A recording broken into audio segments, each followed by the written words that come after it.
some of you read that I think about when it's hot outside, that it's sunny and 70. Well, it's fucking not today.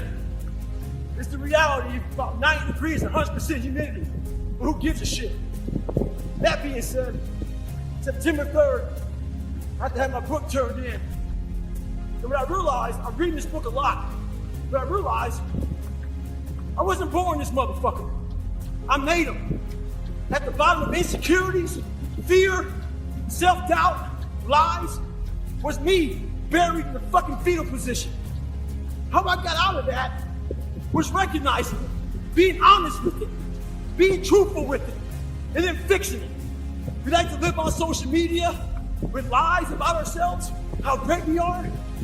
Get to the source and fix the problem. So the accountability mirror is something that I kind of came up with in high school. Like I said, I started shaving my head when I was 16, and I got caught up in trying to impress so many people because no one liked me. So I developed so many different identities. Let me sag my pants. You know, let me pull my pants up.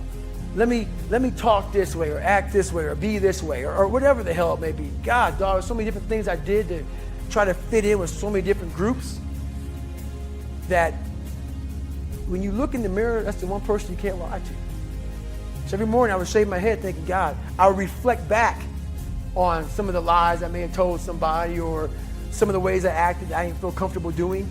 And I did it to impress other normal people. The key word there is normal, everyday people. I was trying to make other people like me. How pathetic is that?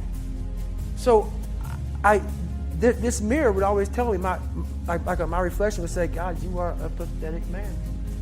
How does that feel every day to be this way? So I would just start having myself accountable. How did I attack today? How did I attack yesterday? And if I didn't do something I was proud of, I would write down a sticky note and I would fix it. So then my senior year in high school, it was a totally different David Goggins.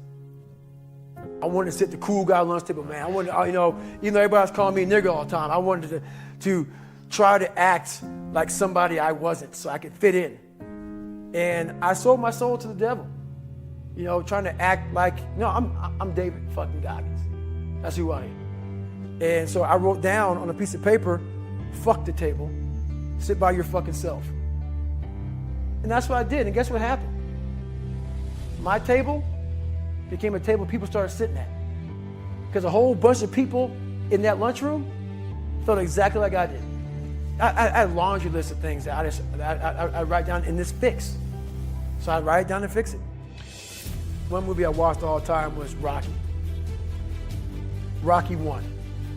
And I related to Rocky a lot because of one of the smart guy, just tried real hard. And the one scene that I related a lot of my life to, still to this day, was Rocky 1, round 14. And this is where I got taken souls from.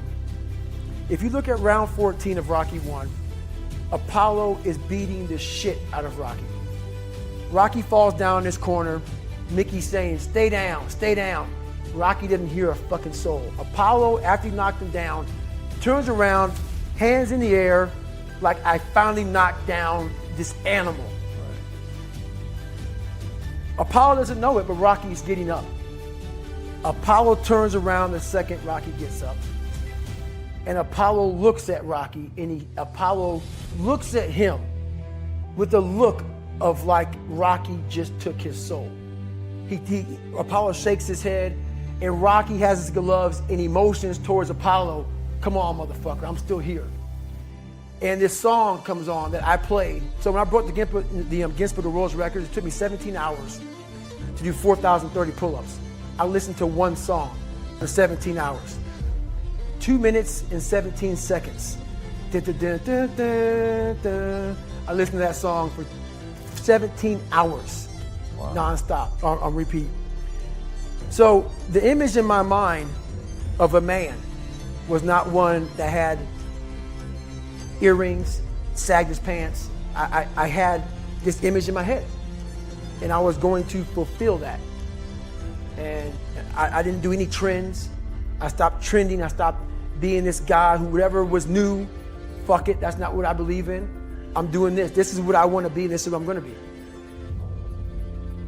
I don't really like those words. Self-help or self-management or self-improvement. I don't really like what those words have come to mean these days. Because there's a lot of people out there that are constantly trying to improve themselves by looking for the one change. The one change, right? The one change in their life that's gonna make their dreams come true. And even worse, on top of that, there's a lot of people out there, a lot of self-help gurus and these hyperactive motivational speakers and these other self-appointed modern Zen yoga warriors that they're trying to sell the one thing. They're trying to sell the 9 steps or the enlightened path that's going to allow you to unlock all of your human potential and fulfill the dreams so you can live the life that you've always wanted to live. Now, I'm no guru. And I definitely don't claim to be. I'm just a man. But I will tell you this. It isn't one thing.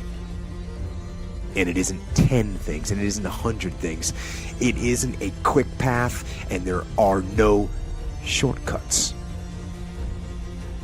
Meditation won't get you there, and neither will a miracle drug or an organic supplement or some superfood. Getting better isn't a hack or a trick or a one change that you need to make. Getting better is a campaign. It's a campaign. It's a daily, a weekly, it's an hourly fight. An incessant fight that doesn't stop against weakness and against temptation and against laziness. It's a campaign of discipline. It's a campaign of hard work and dedication. It's waking up early and going to bed late and grinding out every second in between. Every single day. So, you want to get better? You want to self-improve? Stop looking for a shortcut and go find your alarm clock and find your discipline and find your guts and your passion and your drive and find your will. And then you will find your freedom. You know, the one gift I have, with all that being said, what you just said there, is I have the ability to see the end before the beginning even begins. And what that means is I know that to get to the very end, I can see it right now. So before I went to Buds, and I was losing all this fucking weight and shit, I saw myself walking across the fucking stage at 191 fucking pounds, 'cause that's what I had to get to get into the door. I saw myself 6 months, a year later, whatever's gonna take me to do it, I saw myself walking across that stage, getting that fucking certificate of graduation from Buds. And I was able to be there at 300 fucking pounds. And that feeling that I was nowhere near that fucking feeling, I was able to put myself there 1,000,000 times every fucking day. And that feeling of like, my God, that is gonna feel fucking amazing. That's what made me suffer. That's what allowed the pain to be real and say, this is worth it. I want to feel for this fucking next 18 months. It took me 18 fucking months to finally become a Navy SEAL, to finally, just get through Buds. 18 months, it's 6 months. It took me 18. That's why I've been able to put myself in cold water, put myself in a 100-mile race millions of times before I've done it. And I'm able to go through the race and see how I'm going to feel at mile 50. Almost to the exact feeling. That's what woke me up every fucking morning, was I'm gonna put myself through this much fucking pain and suffering for a few seconds. That's all it is. A few seconds of joy. And it's so fucking worth it, man. That's what people don't get. So I'm able to put myself at the finish line, even though I have no finish line, but at the finish line of an event before I even start the motherfucker, to say, how are you gonna feel at the end of this?